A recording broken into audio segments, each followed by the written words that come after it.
Gracias y paz, mis amados hermanos y amigos oyentes, que día tras día nos permiten llegar hasta sus hogares con la palabra del Eterno, para que cada día podamos nosotros entender el propósito de Dios en nuestra vida, para qué fuimos creados y para qué fue el sacrificio de Cristo en la cruz. Siguiendo con el eslogan mensual del mes de julio y agosto, aprendiendo a través de Romanos, del libro de Romanos, hoy nos corresponde el tema intitulado El creyente ante sí mismo. Tomando en consideración el texto base de Romanos capítulo 12, versículo 3 al 8, que a la luz de la palabra dice: Digo pues, por la gracia que me es dada a cada cual que está entre vosotros, que no tenga más alto concepto de sí que el que debe tener, sino que piense de sí con cordura, conforme a la medida de fe que Dios repartió a cada uno. De manera que en un cuerpo tenemos muchos miembros, pero no todos los miembros tienen la misma función. Así nosotros, siendo muchos, somos un cuerpo en Cristo, y todos miembros los unos de los otros. Tenemos pues diferentes dones, según la gracia que nos es dada. El que tiene el don de profecía, úselo conforme a la medida de la fe. El de servicio, en servir. El de enseñanza, en enseñanza. El que exhorta, en exhortación. El que reparte, con generosidad. El que preside, con solicitud. El que hace misericordia, con alegría. Así nos dice la palabra de Dios en esta mañana, en Romanos 12, versículos del 3 al 8. El tema que nos corresponde, como había manifestado, es el creyente ante sí mismo. Luego de haber escuchado el día de ayer el tema de nuestra hermana Telma Hidalgo de Guatemala, en donde decía el creyente ante Dios, es necesario también ubicar al ser humano, al creyente ante sí mismo, ante sus virtudes, cualidades y defectos que él tiene. Porque también necesita considerarse a sí mismo. Necesita ver que la exhortación de Dios es para cada uno de nosotros personalmente. Dios nos dirige mediante dos comisiones, de manera enfática, en forma personal sobre todo, en donde nos da a entender que tiene un buen concepto de sí el creyente, pero no demasiado alto, versículo 3 al 5. Que éste usa los dones que Dios le ha dado, versículo 6 al 8. Es ahí que en la primera forma del creyente podemos analizar la humildad, los dones espirituales dentro de la iglesia y como parte esencial del cuerpo de Cristo. Sí, mis hermanos, como parte esencial del cuerpo de Cristo. El creyente tiene buen concepto de sí. Y eso es bueno. Y eso es bueno, mis hermanos. Pero esta exhortación se dirige a todo hombre que está entre vosotros. Todo creyente necesita trabajar con humildad. Muchas personas tienden a tener un concepto demasiado elevado de sí mismos. Muchos llegan a estar engreídos, orgullosos, arrogantes. Se inflan su ego con su importancia, las opiniones que dirán los demás, los logros, la popularidad, por el exceso de bondad que creen tener, por sus posesiones, por su capacidad, apariencia, educación, riqueza, por su posición dentro de la iglesia o dentro del mundo secular, por los títulos que ha acumulado dentro de la iglesia o en el mundo secular, como diáconos, ministros, etcétera, etcétera. Por eso, mis hermanos, hay muchos que se tienen en alta estima y piensan de sí mismos como mejores que otros. Y Dios está contra tales actitudes, en donde el ego se ha sido inflado, cual un globo de helio. Pero debemos entender una cosa, que tener un buen concepto de uno mismo significa pensar con cordura. La palabra significa ser equilibrado, sano, estar en su sano juicio, y viene del griego sophronein. Por lo tanto, la exhortación es a pensar de sí mismo sabia y centradamente, haciendo una evaluación justa y bien equilibrada de uno mismo y de sus capacidades. Hay que hacer una evaluación, pero debemos ser juiciosos, sobrios, equilibrados, no con un juicio insano y carente de equilibrio. Podemos notar cuán enfático es esto. Tener un concepto demasiado elevado de nosotros mismos es un pensamiento carente de cordura. Pensar que uno es más importante que otro es una conducta insana. La persona es importante para Dios. Cada persona es significante e importante en el reino de Dios y en la obra de Dios, sin importar quién sea esta persona. Las razones por las que debemos andar humildemente delante de los demás son claramente enunciadas en los versículos del 3 al 5. Lo que somos y tenemos ha venido de Dios. Es Dios quien repartió a cada uno la medida de fe.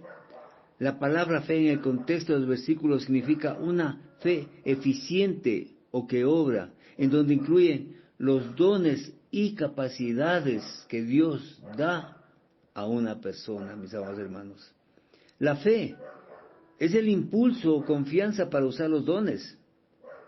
Dicho en forma más sencilla, mis amados hermanos, edificados y amigos oyentes, una fe eficiente es la capacidad y el impulso que hay dentro de una persona para tomar el don y servir a Dios, para hacer su contribución a la vida y a la comunidad.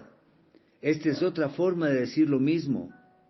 La medida de fe, versículos del 3 al 6, es el don y el poder espiritual que Dios da a cada creyente, a cada hijo suyo, para que su tarea específica sobre la tierra sea ejecutada con sobriedad y con amor sobre todo. Dicho en forma sencilla, mis hermanos, todo lo que una persona es y tiene no le pertenece, porque ha venido de Dios. Nada viene del hombre, todo viene de Dios. Por lo tanto, ninguna persona tiene razón para tener un concepto demasiado alto de sí mismo. Y en el libro de Santiago capítulo 1, versículo 17, la palabra nos dice: toda buena dádiva y todo don perfecto desciende de lo alto, del Padre de las luces, en el cual no hay mudanza ni sombra de variación. Y en 1 Corintios capítulo 4, 7,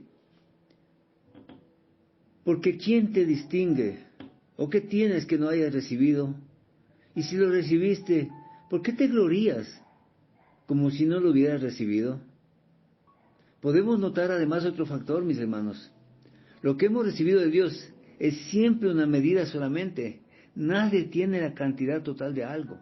Ninguna persona es perfecta en ninguna área. Todos nos agotamos, deterioramos y decaemos. Todos tenemos que dar un paso al costado para dejar que otro hermano asuma ese rol, ese reto. No importa cuáles hayan sido nuestras capacidades y contribuciones. No tenemos razón para un concepto demasiado elevado de nosotros mismos. Es necesario a veces que nuestro ego se haga a un lado y demos paso a las nuevas generaciones. Que demos paso a esa sana doctrina cuando hemos visto que hemos ido decayendo. Y en el libro de Efesios capítulo 4, versículo 7, así nos lo manifiesta. Pero a cada uno de nosotros fue dada la gracia conforme a la medida del don de Cristo. Conforme a la medida del don de Cristo. Es decir, no podemos ufanarnos o jactarnos que la medida completa la tenemos nosotros. No, mis hermanos. Dios da dones a cada persona. No solamente a una persona ni unas pocas personas. Dios repartió a cada uno conforme a la medida de la fe. Ninguna persona o personas tienen el monopolio de los dones o capacidades. Cada creyente ha recibido un don de Dios. Ninguno ha sido omitido. Ninguno ha sido excluido. Todos hemos recibido. Por eso es tan importante para un creyente poder reconocer cómo Dios cuida de cada uno de nosotros. No hay lugar para el orgullo, la arrogancia, la autosuficiencia en el reino de Dios. No hay lugar para pensar que uno es más importante que otro. Este tipo de pensamiento daña las congregaciones y sobre todo daña el corazón de los miembros de la iglesia de Dios. Los creyentes genuinos son un cuerpo en Cristo. Este es el cuadro más hermoso de Cristo en las Escrituras. Y debido a su efectividad se usa con frecuencia. Sí, mis hermanos, se usa con frecuencia. Y así podemos verle en el libro de Efesios, mis amados hermanos, el libro de Efesios capítulo 1, versículo 22 y 23, en donde la palabra nos dice que sometió todas las cosas debajo de sus pies y lo dio por cabeza sobre todas las cosas a la iglesia, la cual es su cuerpo, la plenitud de aquel que todo lo llena en todo. La plenitud de todo lo llena en todo de aquel. Sí, mis hermanos, así nos dice la palabra del Señor en esta mañana. Y en el mismo libro de Efesios capítulo 2, versículo 16, la palabra nos enseña, dice, y mediante la cruz, reconciliar con Dios a ambos en un solo cuerpo, matando en ella las enemistades. Matando en ella las enemistades, mis hermanos. Es el cuadro hermoso de Cristo que está manifestado en las Escrituras. Y es la efectividad que Él tiene para con nosotros. Los creyentes se pueden comparar con el cuerpo humano. El cuerpo humano tiene muchas partes o muchos miembros. Y no hay dos miembros que tengan la misma función. Así ocurre con los creyentes. Son muchos. Sin embargo, formamos un solo cuerpo en Cristo. Cada uno de nosotros es un miembro particular. Tenemos una clara función que cumplir en el mundo secular y en el mundo eclesial. Sin embargo, es un miembro de todos los demás creyentes y por eso debemos destacar que la unión de los creyentes no es organizacional. No es el mismo tipo de unidad que existe en un club social o una organización cívica. Esa unidad basada en cosas tales como la amistad, la preferencia, la vecindad, la profesión, la necesidad humana, la opinión o la organización, etc. La unión entre creyentes genuina es nacida del Espíritu de Dios. La unión entre creyentes genuinos es nacida del Espíritu de Dios, de un verdadero nacimiento y unión espiritual, en una unión que se basa en la misma comunión de una fe, de una doctrina constante e íntima con Dios, que se obtiene para salvación y vida eterna, mediante el propósito significativo que Dios puso en su Hijo para que nosotros seamos salvos. Mis amados amigos y hermanos, la unión entre verdaderos creyentes es una unión vivificada, animada por un espíritu común, que vive realmente en nosotros en armonía, y ese es el Espíritu de Dios que nos fue dado. Aquí el punto se afirma claramente, que todos los miembros no tienen la misma función, praxis u oficio. Dios ha puesto a los creyentes en el mundo con objetivos específicos, y nos ha dotado a cada uno con la medida de fe necesaria para cumplir dicha función. El creyente es una parte de todo ese cuerpo, en que cada miembro tiene una tarea que ejecutar. No hay lugar para la autoexaltación, el orgullo, la autosuficiencia o la arrogancia. No hay lugar para tener un concepto demasiado alto de sí mismo. El creyente no está solo en el mundo. Cada creyente tiene una medida de fe para cumplir su función, y cada miembro necesita de su función, que su función sea cumplida. Por lo tanto, ningún creyente tiene el derecho de, sí, un concepto más elevado que el que tienen otros creyentes. Cada creyente como individuo es importante para el cuerpo de Cristo. Cada creyente es necesario para completar, consumar y perfeccionar el cuerpo de Cristo. El cuerpo queda impedido si el funcionamiento de cada miembro es muy necesario. El cuerpo queda impedido sin el funcionamiento activo de cada miembro. Los creyentes deben evaluarse, conocerse bien a sí mismos, deben saber quiénes son en Cristo y qué dones les han sido dados por Dios. Deben evaluar la medida de la fe que Dios les ha dado y deben ser honestos en su evaluación. Evaluarse con su cabeza, no con su corazón, para ser permisivos. Pero no deben valorarse en exceso, ni deben valorarse por debajo de lo que son. El juicio del creyente acerca de sí mismo debe ser preciso y sabio para que cumpla su tarea sobre la tierra. No sobrevalorarse ni tener complacencia de sí mismo para evitar cumplir lo que Dios ha dicho. Solamente cuando uno se conoce a sí mismo en forma precisa, honesta y verdadera, es que se puede hacer la contribución necesaria a la familia de la fe, al trabajo, a la sociedad y al reino de Dios.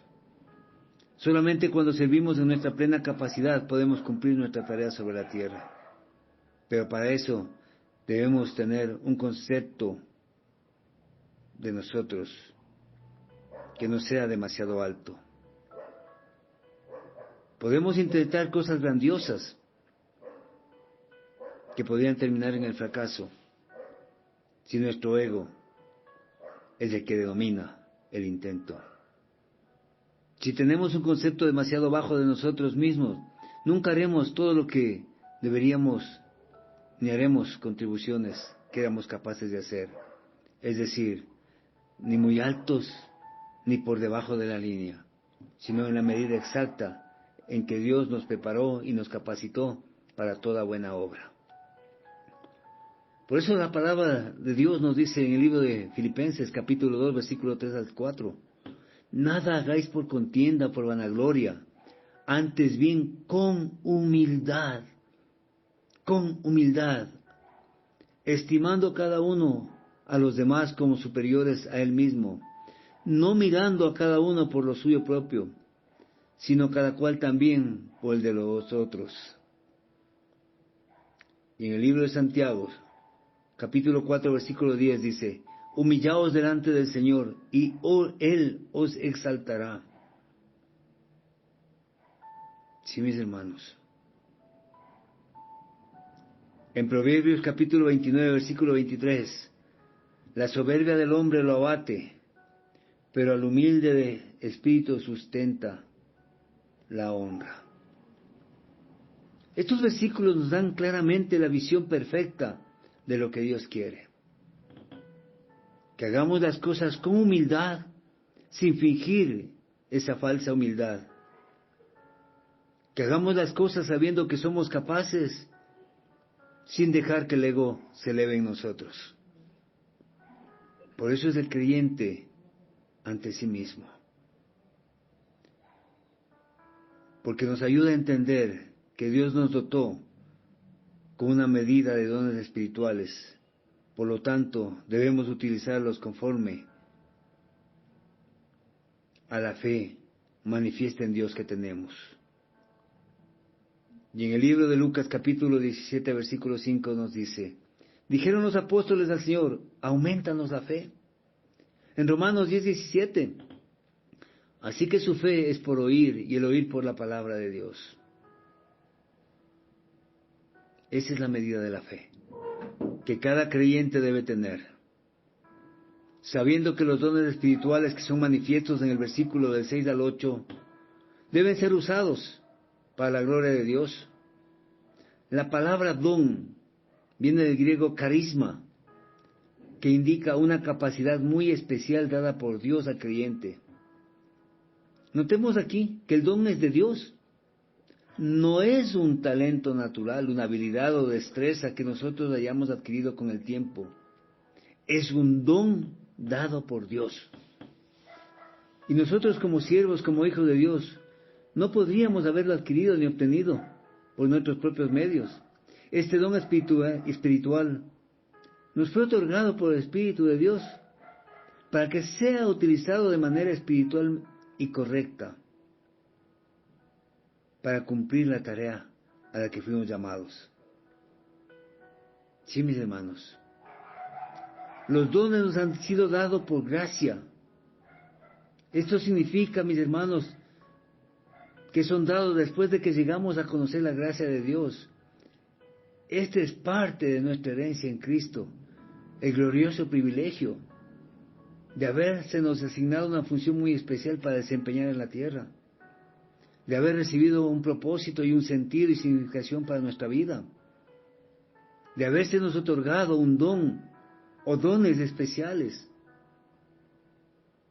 Sí, mis hermanos, por eso es necesario que podamos ver lo que nos dice en el libro de Efesios, capítulo 4, versículo 16 y 17, que manifiesta: ¿De quién todo el cuerpo, bien concentrado y unido entre sí por todas las coyunturas que se ayudan mutuamente, según la actividad propia de cada miembro, recibe su crecimiento para ir edificándose en amor? Esto pues digo y requiero en el Señor, que ya no andéis como los otros gentiles que andan en la vanidad de su mente. Así nos dice el Señor, que no andemos en la vanidad de nuestra mente, mis amados hermanos. Está el don de profecía. En el Antiguo Testamento el don de profecía consistía en el don de proclamar y explicar la voluntad de Dios. La proclamación tenía que ver con el pasado, el presente y el futuro. Sin embargo, en el Nuevo Testamento el don de profecía cambia dramáticamente. Se ve rara vez al profeta anunciando el futuro. En cambio, se le ve proclamando lo que ocurrió con el Señor Jesucristo y en lo que ha sido revelado por Cristo acerca de los acontecimientos futuros. Su función es edificar, exhortar y consolar. Las Escrituras son claras cuando nos dice en el libro de 1 Corintios capítulo 14, versículo 3, el que profetiza habla con los hombres para edificación, exhortación y consolación. Profeta es el hombre que proclama y explica la palabra de Dios, no como en el Antiguo Testamento. La palabra es viva, y así lo manifestó el mismo Señor Jesucristo. La palabra escrita, que nos habla de las Sagradas Escrituras.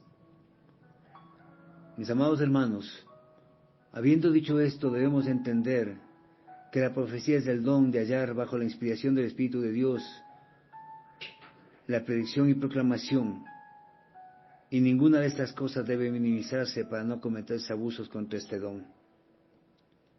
No hay duda que el don de anunciar los acontecimientos ha sido sujeto a abusos que rayan en lo ridículo por ciertas sectas hoy en día, o por los predicadores de la prosperidad. Sin embargo, el abuso de este don no lo elimina. El Espíritu de Dios nos hace ver que la palabra es viva. La profecía se afirma claramente en las Escrituras. Mis amados hermanos, en 1 Corintios 14:3 dice que profetiza, como lo hemos dicho ya, hable para edificación, exhortación y consolación. También tenemos el don del ministerio o la diaconía. La palabra se usa frecuentemente para referirse a un sirviente o a una persona que sirve y ayuda a los demás en cosas prácticas. Por lo tanto, el sentido sería una habilidad muy especial de servir, ministrar, ayudar y asistir a los demás. Esa es la diaconía o diácono. En griego, diaconía. Pastor en hebreo, que tiene el mismo sentido o significado. Es el más práctico de los dones. La mayoría de nosotros puede ayudar y todos nosotros podemos. Muchos de nosotros conocemos unas pocas personas que siempre están dispuestas y que están extraordinariamente dotadas para ayudar a otros cuando se necesita ayuda. Mas, sin embargo, todos somos llamados a servir las mesas. Todos nosotros podemos ayudar y podemos desarrollar, pero necesitamos la disposición de nuestro corazón y la habilidad de ayudar. En Gálatas 6:10 dice: así que según tengamos oportunidad, hagamos bien a todos, mayormente a los de la familia de la fe. En Mateo 10:42 dice: y cualquiera que dé a uno de estos pequeñitos un vaso de agua fría, solamente por cuanto es discípulo de cierto os digo que no perderá su recompensa. Y en Santiago 1:27 la palabra nos dice: la religión pura y sin mácula delante de Dios, el Padre, es esta: visitar a los huérfanos y a las viudas en sus tribulaciones, guardarse sin mancha del mundo. A eso somos llamados, al don del ministerio, diaconía. También tenemos el don de enseñanza, didaskón en griego. Enseñanza es la habilidad de explicar, arraigar y fundamentar a la gente en la verdad. La palabra de Dios no solamente necesita ser proclamada por el profeta, por los pastores, por los miembros de la iglesia, además debe ser explicada. La gente debe ser guiada y arraigada en todas las verdades de la palabra de Dios, sin sin salirse de la doctrina que Dios nos ha dado. Y esta debe ser una enseñanza diaria, cotidiana, semanal, mensual, anual. Y esa es la tarea a la que hemos sido llamados. ¿Cuánta urgencia la Iglesia necesita? Enseñanza buena y sólida, una sana doctrina. La gente se va de la Iglesia casi en la misma proporción que llega, porque no están arraigados y cimentados en Cristo. Porque lastimosamente se les enseña a mirar al pastor, al maestro de escuela, al director de culto, al joven de alabanza, a tener puestos sus ojos en ellos, y como son seres humanos, cometen errores y la gente se va decepcionada de Cristo. Y ahí nosotros somos responsables de ese error, porque debemos entender que nuestra mirada debe estar puesta en Cristo, el consumador de nuestra fe. No fijarnos en el hombre, por más bonito y excelente y exquisito que hable. No fijarnos en el líder de alabanza, por más que haga vibrar nuestros corazones a través de la exaltación hacia el Altísimo. Nuestros ojos tienen que estar puestos en lo alto, en Dios, a través de Jesucristo su Hijo. Y en 1 Corintios capítulo 12, versículo 28, la palabra nos dice: y aún nos puso Dios en la iglesia, primeramente apóstoles, luego profetas, lo tercero maestros, luego los que hacen milagros, después los que sanan, los que ayudan, los que administran, los que tienen don de lenguas. Así nos dice la palabra de Dios, mis amados hermanos. Por eso es necesario entender que Él mismo constituyó a unos apóstoles, a otros profetas, a otros evangelistas y a otros pastores y maestros, Efesios 4:11. También tenemos el don de exhortación, para que lesei, en griego. Y se trata de una manera especial y habilidad de estimular, motivar, advertir, animar, consolar y aconsejar a la gente. El don de exhortación. El factor dominante sería de redarguir a la gente, no motivar. Porque la motivación es secular. Y nosotros debemos asistir a la iglesia, buscar al Señor, no por motivación, sino por convicción, por un cambio profundo de nuestra esencia, de nuestro ser. Porque la palabra no nos llama a motivar, sino a que nos vayamos arrepintiendo de nuestros pecados y vengamos delante de Dios, a humillarnos delante de Él. Y eso es la exhortación, porque la palabra es útil para enseñar, para exhortar y para redarguir en justicia. Sí, mis hermanos, la capacidad de exhortar a la gente a tomar una buena decisión y seguir a Cristo y crecer en Él, es un don que nos mueve a cada uno de nosotros a levantarnos cada día para compartir el Evangelio para salvación y vida eterna. Y en 2 Timoteo capítulo 4 versículo 2 dice la palabra del Señor, que prediquemos la palabra, que inste a tiempo y fuera de tiempo, redarguye, aprende, exhorte con toda paciencia y doctrina. Pero también nos dice que seamos retenedores de la palabra fiel, tal como ha sido enseñada, para que también pueda exhortar con sana enseñanza y convencer a los que contradicen. Eso lo vemos en Tito 1:9. Mis amados hermanos, existe también el don de repartir, metadidomi, en griego. Esto significa simplemente dar posesiones terrenales de uno, tales como dinero, ropa y alimento. Es un don particular en las Escrituras, en donde agrega un punto muy especial, que como persona debemos dar con sinceridad y simplicidad, con sencillez de corazón y sin exhibicionismo. Hoy lastimosamente en las redes sociales hay personas que reparten un pan, reparten un vestido a los desposeídos. Y lo triste y lamentable es que inmediatamente empiezan a filmar, haciendo ver lo magnánimos, generosos y caritativos que son, sin entender que lo que el hombre hace a escondidas, Dios lo recompensa a la luz. Entonces no necesitamos ser exhibicionistas. No importa que las redes sociales sepan que somos generosos, que estamos compartiendo un pan, un plato de arroz con los necesitados. No necesitamos hacerles sentir mal a esas personas al filmarles y hacerles ver que están en decadencia para que el mundo aplauda nuestra actitud. No necesitamos, porque la palabra nos dice, y todo lo que hagas, hazlo de corazón, sabiendo que lo haces para el Señor y no para los hombres, y que de Él recibiremos la recompensa. ¿O solamente buscamos el aplauso del mundo, en vez de mostrar la humildad delante de Dios? Y a veces lo hacemos guiados porque muchas personas dicen, claro, no he visto a la iglesia dando tal o cual cosa. No, mi hermano, no te preocupes lo que los demás digan, preocúpate por lo que Dios piensa de ti y de cómo te mira Dios.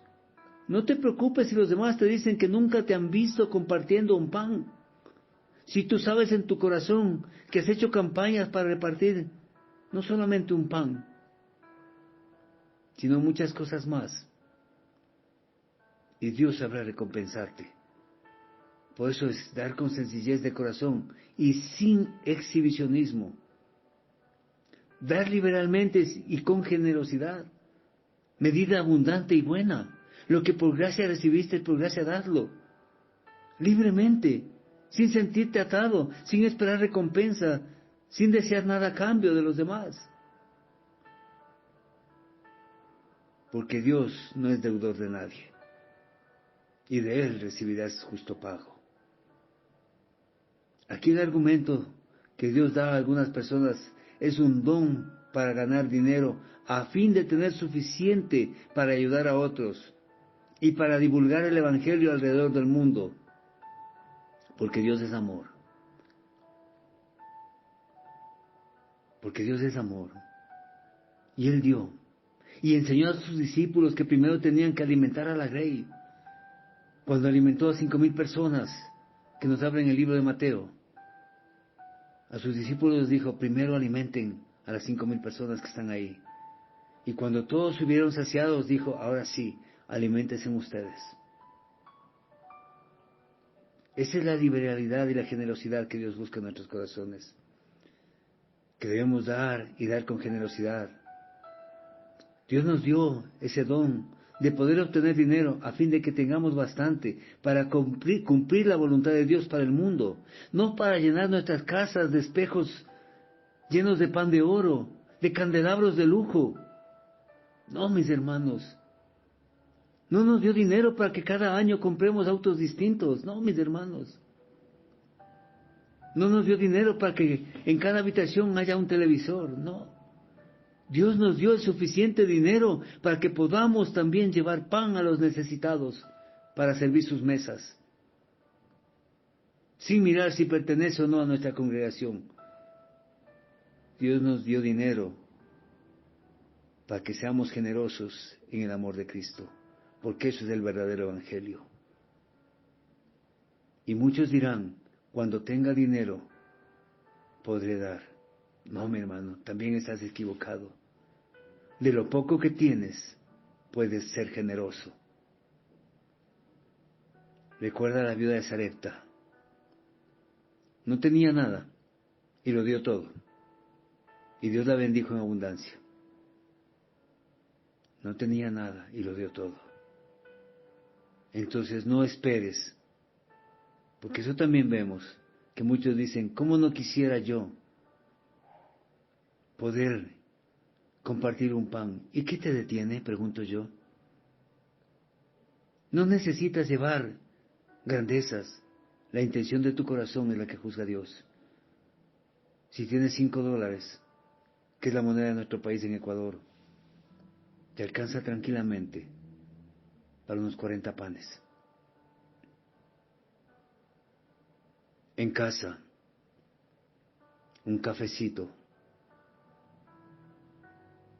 bien puedes prepararlo y llevarlo para quien lo necesita.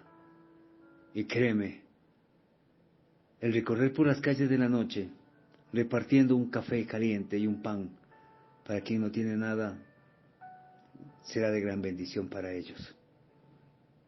Porque abrigará su corazón y también su cuerpo. Y podrás compartir también la palabra de Dios. Y eso no necesitas subirlo a las redes sociales. Eso necesitas subirle a tus ojos y a tu corazón, que será la mejor experiencia que tengas en tu vida, si no lo has hecho aún.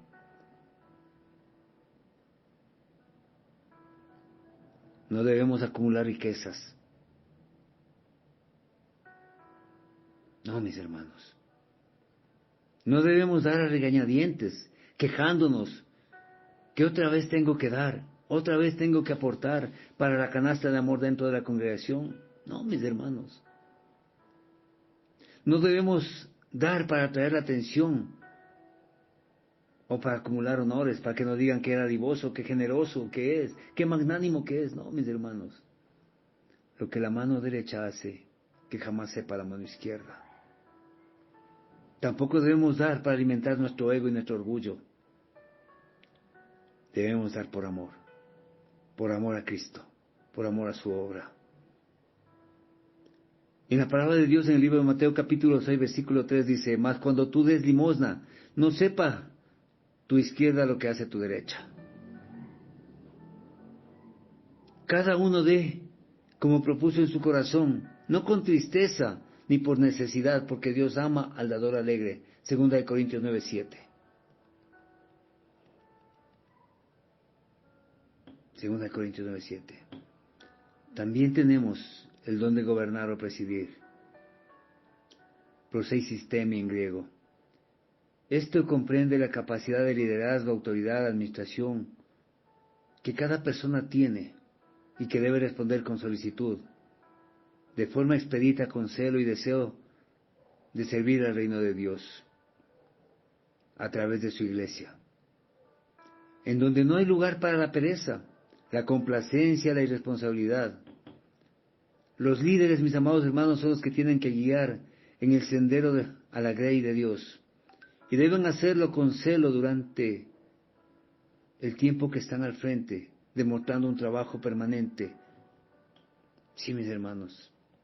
Por eso dice en Romanos 12:11, en lo que se requiere diligencia, no perezosos, fervientes, sirviendo en espíritu al Señor. No perezosos, fervientes, sirviendo en espíritu al Señor. Y en 1 de Pedro capítulo 5 versículo 2-3 dice: apacentad la grey de Dios que está entre vosotros, cuidando de ella no por fuerza, sino voluntariamente, no por ganancia deshonesta, sino con ánimo pronto, no como teniendo señorío sobre los que están a vuestro cuidado, sino siendo ejemplo de la grey. Siendo ejemplo de la grey. Por eso, mis hermanos, nuestro corazón debe estar lleno de la gracia y misericordia de Dios. Por eso es necesario que el creyente se mire frente a sí mismo y pueda encontrar ahí, frente al espejo, a una persona llena de perdón, compasión, piadosa, a una persona bondadosa hacia los demás, a una persona llena de misericordia, con un corazón alegre, que siempre sea bondadoso, que esté gozoso. Sí, mis hermanos, porque solamente cuando uno se mira frente a sí mismo puede comprender que no debe perdonar a regañadientes, sino con un corazón sincero, que no debe dudar en perdonar a otros, sino debe hacerlo pronto, que no debe mostrar misericordia con un espíritu airado, sino con un espíritu apacible, manso, porque así nos enseña Cristo: sed mansos y humildes como yo soy. Que no debe mostrar misericordia con un espíritu de crítica, y reprensión contra las personas que necesitan ayuda. Porque muchos de nosotros cuando llevamos esas ayudas, esas canastas de amor, lo primero que hacemos es humillar a la persona, hacerle ver lo mal que está actuando en su vida y que por eso no ha prosperado. Somos llamados a llevar el amor. Y si dentro del amor está que tú quieras compartir esa canasta a tu hermano que está en necesidad, ya la vida le ha golpeado demasiado. Redargúyelo con palabras de sabiduría que están en la Biblia. Levántalo con amor. Enséñale a que se tome de la diestra de la justicia del Padre. Ya la vida le ha golpeado tanto, para como que tú llegues también a maltratarlo. Por eso, como creyentes, debemos tener ese espíritu de misericordia frente a los demás. Porque la palabra nos enseña: bienaventurados los misericordiosos, porque ellos alcanzarán misericordia. Mateo 5:7. Oh hombre, Él te ha declarado lo que es bueno. ¿Y qué pide Jehová de ti? Solamente hacer justicia y amar, misericordia y humillarte ante Dios. En Miqueas 6:8. Aquí está la esencia misma de lo que Dios quiere de ti. Tú como creyente, cuando te pones frente a Dios y ante ti mismo, debes amar. Amar la obra a la que fuiste llamado. Amarte a ti sin ser egocéntrico. Amar a tu prójimo para llevar salvación y vida eterna mediante la exposición de la palabra de Dios. Amar a aquellos que te han ofendido, orando, para que tengan ese encuentro personal con Cristo, con Dios a través de Cristo. Eres llamado a misericordia y sobre todo, el creyente frente a sí mismo tiene que aprender a humillarse ante Dios. Porque si tú no aprendes a humillarte ante Dios, nada de lo que hagas tendrá sentido o valor. No, mi hermano. Nada de lo que hagas tendrá sentido ante Dios. Que el Señor sea bendiciendo su santa palabra. Esto es para la honra, honor y gloria de Jehová de los ejércitos. Desde Quito, Ecuador, de la Iglesia de Dios Séptimo Día, su hermano en Cristo, Edwin Balseca Jaramillo. Paz a vosotros, amados hermanos, oyentes y amigos del grupo Edificados en la Palabra. Que el Señor les acompañe en este día y les permita a cada uno de ustedes como creyentes ponerse frente a sí mismo y evaluarse de qué manera están viviendo la palabra de Dios, de qué manera están creciendo en el verdadero evangelio del amor. No a través de motivaciones, sino a través de la palabra viva que Él nos ha traído. Un abrazo a la distancia, amados y carísimos hermanos.